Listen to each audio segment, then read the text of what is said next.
Welcome to the barbecue pit, new updated Wi-Fi with Michael Lynch. I like already. Um, UFC 253 is what's coming up. I just want to check the sound real quick. Like always, just to make sure.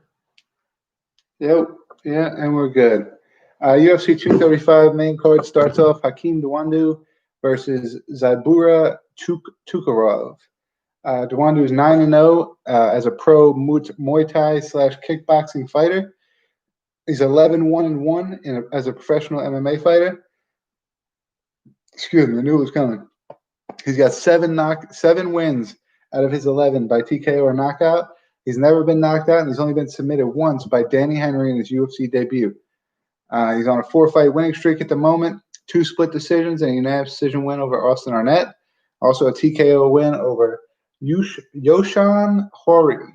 He is 4-0 by decision, whereas Tukarov is, I believe, 11-2 by decision. Tukarov is 19-4-1, 4-1-1 in the UFC. His split decision loss to Renato Moicano, and then wins over Kevin Aguilar, Felipe Nova, and Douglas Silva de Andrade. 7 out of 19 of his wins via TKO, which makes it to be a stand-up bout, it would seem, between the two gentlemen. I would think Dawodu has more of a background in striking, Muay Thai and kickboxing. But the numbers in stats-wise don't lie with Zabura. I think Zabura might try to take the fight to the ground a little early in this fight. I'm going to go Dawodu by knockout. First round, we also have Ketlin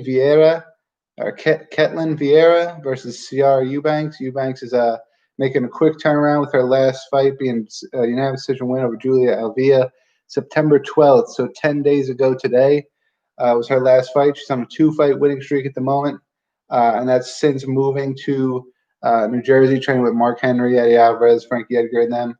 6-4 total professional record. Never been finished in her career. 4-4 by decision. Black belt in jiu-jitsu. Vieira is a black belt in jiu-jitsu and in judo. She is 10-1. Her only loss was in her last fight, which was a knockout loss to Irene Aldana. 4-1 in the UFC. She has wins over Kat Zingano, Sarah McMahon, and Ashley Evans Smith. She is 4-0 by decision. So if the fight goes to a decision, I believe she has the upper hand there as well. She's going up against, Ciara Eubanks should try to wrestle Vieira. Vieira's dealt with a couple of wrestlers in her career. Zingano, a little bit of wrestlers there. McMahon, predominantly a wrestler, and Vieira was able to handle those two matchups pretty well. Irene Aldana, her only loss via knockout. I don't think Ciara Eubanks is on the striking level as Irene Aldana. That being said, I'm going to give the win to Ketlin Vieira, possibly by submission, but also possibly by decision. I'm going to go 50-50 on submission decision there. Kai Kara France versus Brandon Royval. Royval 11-4, 1-0 in the UFC with his submission win over Tim Elliott in May 2020. So right when we came back from the virus, he got that win over at Tim Elliott short notice. He's never been finished his career. He's 1-4 by decision. 7 wins by submission and 3 wins by TKO. Kai Kara France is 21-8-1, 4-1 in the UFC. His only loss was decision. His only UFC loss was decision loss to Brandon Moreno. He's got decision wins over Havun Paiva, Mark De La Rosa, and Tyson Nam was his last fight in February of 2020. He is 9-4 by decision. I like Brandon Royval. I think he's a great up-and-coming young talent in that division. Kai Kara France training out of City Kickboxing with Israel Adesanya, Dan Hooker. A lot of good training partners, very good stand-up, very good ground game. Picking Royval, I believe, in my opinion, would be a high-risk, low-reward choice there because, it's very possible he upsets Kai Kara France the same he did Tim Elliott. But Kai Kara France seems to have a lot more paths to victory, and I'm going to go with Kai Kara France's takedown defense and stand-up abilities to defeat Brandon Royval, maybe by decision, possibly by knockout. in the first couple rounds. Brings us to the co-main for the vacant light heavyweight title. Dominic Reyes, who a lot of people arguably thought beat John Jones the last time for the light heavyweight title, will be fighting Han Blachowicz. 26-8 is Blachowicz. Only been submitted one time, TKO twice in his career. He's on a 3-fight winning streak at the moment over Luke Rockhold, Jacare Souza, and Corey Anderson. Corey Anderson being the only guy that's a natural 205er. Rockhold and Jacare both have recently moved to 205 from middleweight.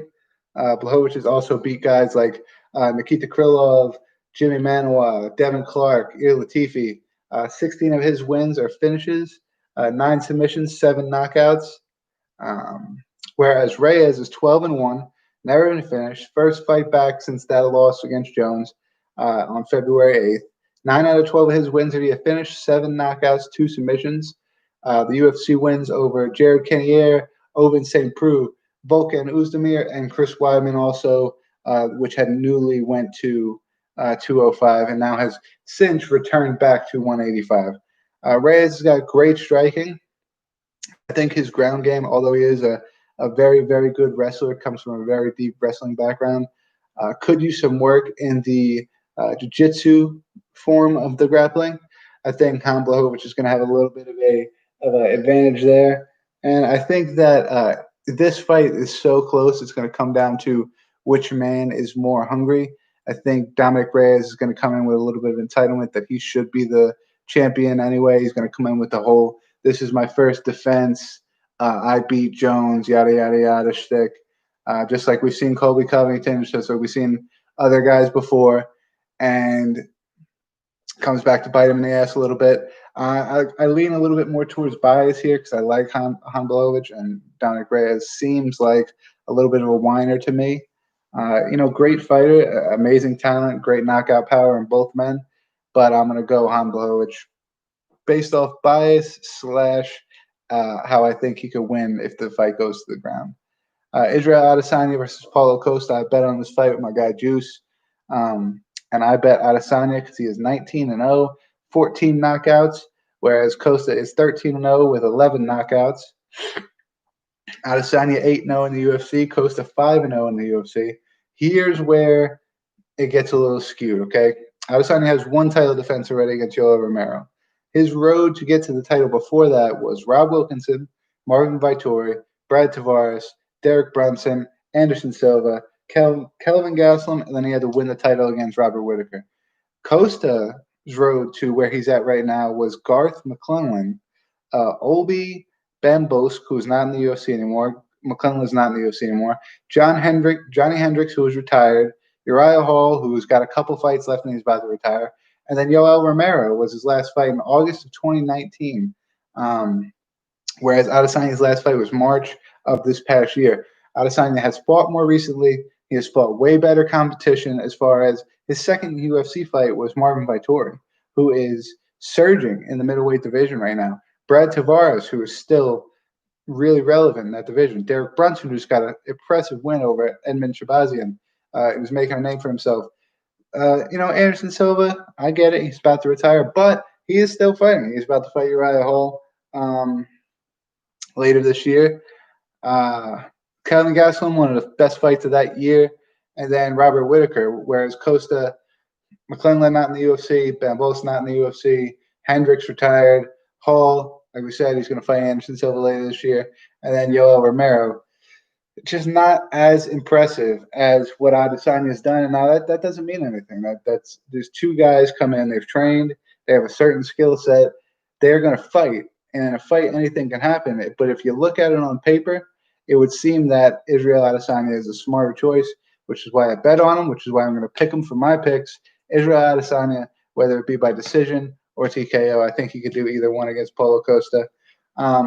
Let's run down the rest of the card. The rest of the card goes Brad Riddle, another guy, another one of those city kickboxing guys, versus Alex De Silva. Diego Sanchez versus Jake Matthews. Shane Young versus Levot Klein. William Knight versus Aleska Kamar. Juan Espino, who won the heavyweight Ultimate Fighter, the last Ultimate Fighter that aired, versus Jeff Hughes. And then Kedis Abragov versus Danilo Marquez. So pretty interesting card. I would say the unlike this most recent card that we just watched last Saturday, this card is a lot more main card heavy, where a lot more of the talent and the wow factor of the card is going towards the main card. But don't sleep on some of these prelim fights. Diego Sanchez, Jake Matthews is probably going to be a banger. Brad Riddell versus Alex De Silva is going to be a good one. Shane Young is an amazing young talent. William Knight, Aleska Kamara is going to be a good up and coming fight.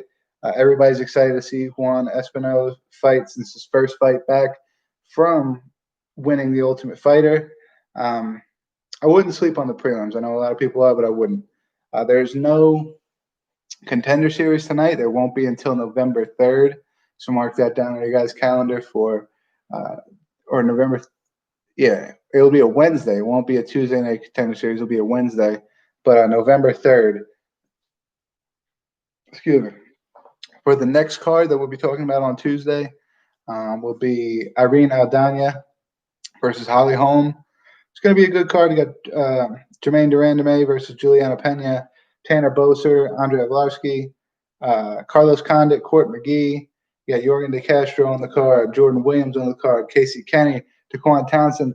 There's a lot of deep talent on that card as well. You could tell,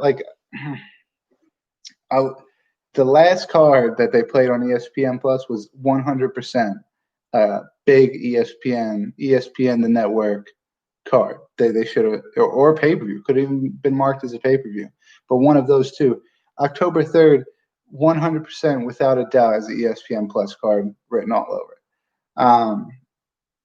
it. Nothing against the women who main event, but they just did not, and they could still add fights. So you never know. They could still add some fights to this card, but from how it looks right now, this is 100% ESPN Plus card.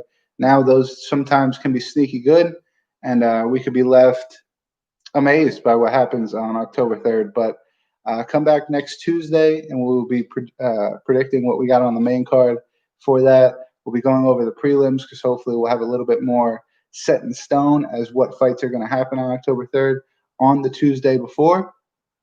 And, everybody stay classy, San Diego. We'll see you next Tuesday.